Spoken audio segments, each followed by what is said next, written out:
En este video vamos a tratar de ver sintéticamente alguna definición de estrategia, pero principalmente nos queremos enfocar en ver cómo se puede definir estrategias específicamente.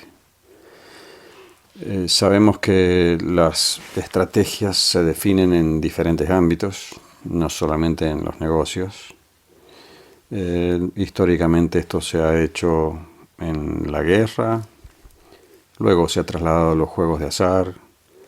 Actualmente podemos ver en la enseñanza y en el aprendizaje. Tenemos estrategias para enseñar y estrategias para aprender. Históricamente también lo hemos visto en la política. Específicamente fueron von Neumann y Morgenstern, luego Nash, los que teorizaron y dieron lugar a las estrategias en los negocios. Esto principalmente fue una cuestión matemática que von Neumann pudo definir. Esto fue más o menos en la década del 30 del siglo XX. Y recién en los negocios se difundió a partir más de los desarrollos de Nash en la década del 50.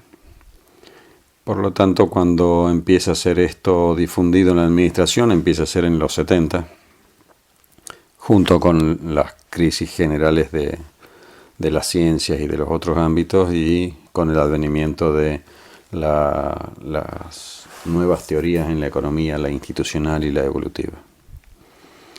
Las estrategias en particular de los negocios, podríamos decir, igual que en otros ámbitos, que siempre hay una estrategia. La cuestión es que tendríamos que ver cuándo esto es gestionado, es decir, cuándo se hace en forma planificada, organizada, coordinada. Siempre hay una estrategia porque siempre hay una decisión en función de objetivos.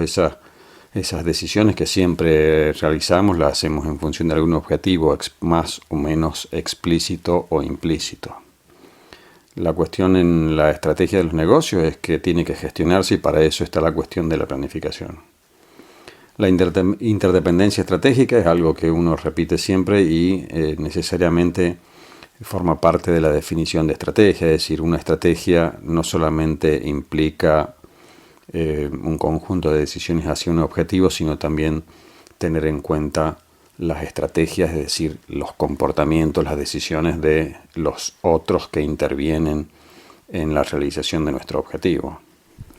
Por eso se habla de interdependencia estratégica y siempre hay que tenerla en cuenta. Es decir, siempre, porque siempre una estrategia podría decirse es definir acciones respecto del comportamiento de otros frente al comportamiento de otros. Digo respecto al comportamiento de otros en general y frente al comportamiento de otros porque hay veces que uno puede adaptarse o tratar de cambiar el comportamiento de otro. Esto es central en una estrategia y forma parte de lo que vamos a tratar de definir como método de construcción. Una clasificación posible son estrategias cooperativas y estrategias competitivas. Esto es útil, hay muchas clasificaciones, pero esto viene de la teoría de juegos también y es útil para la gestión porque muchas veces lo que vamos a tratar de hacer es definir estrategias cooperativas hacia adentro de la organización y estrategias competitivas hacia afuera de la organización, aunque no necesariamente sea así. Principalmente van a ser cooperativas dentro y principalmente van a ser competitivas fuera de la organización.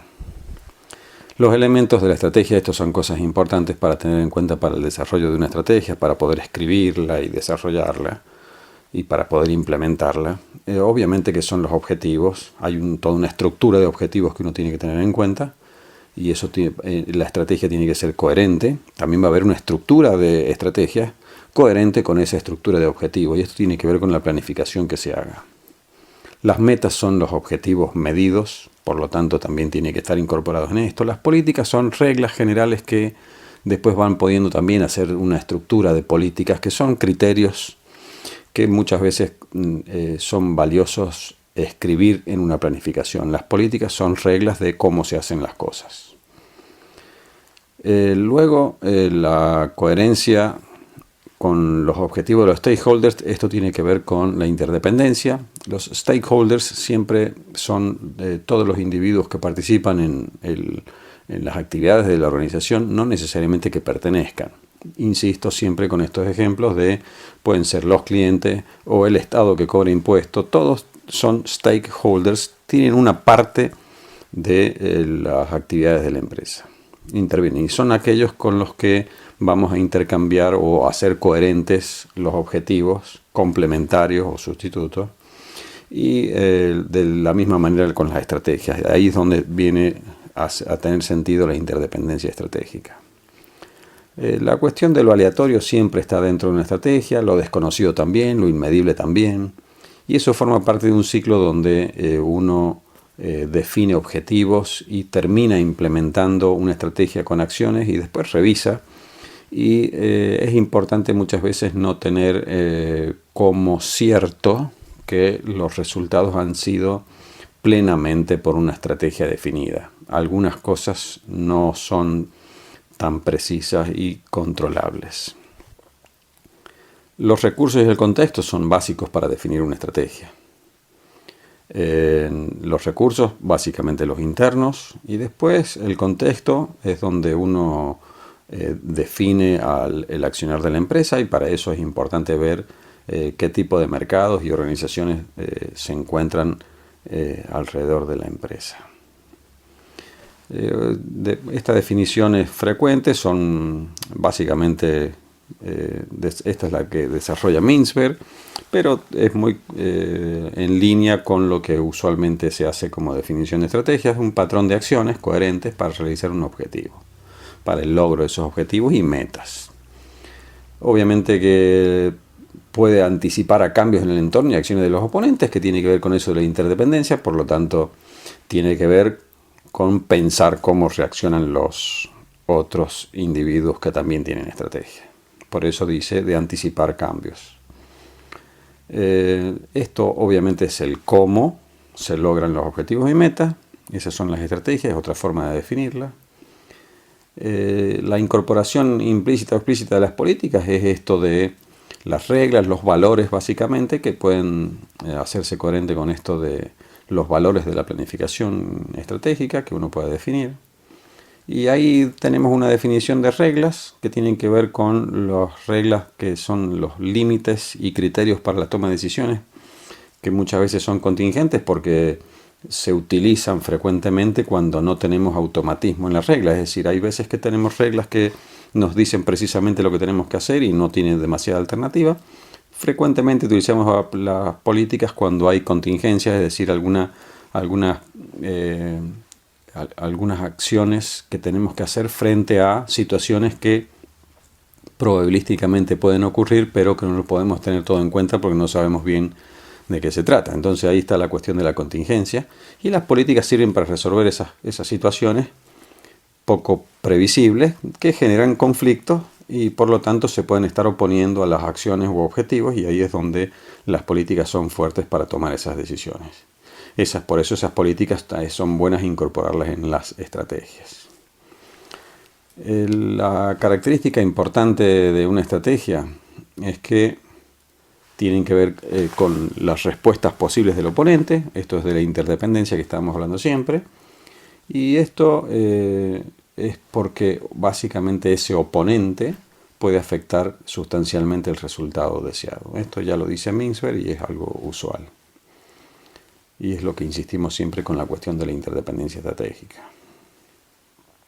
Básicamente decimos siempre se busca interactuar con el comportamiento de otros. Si es posible, podemos modificar ese comportamiento. Por ejemplo, en los clientes lo que buscamos es modificar su comportamiento. Si es que no nos compran mucho, tratamos de que modifiquen ese comportamiento para que nos compren. Y así sucesivamente podemos hacer con los proveedores, los competidores, la gente que tenemos a cargo. Estamos tratando de hacer estrategias siempre para mejorar y buscar nuestros objetivos.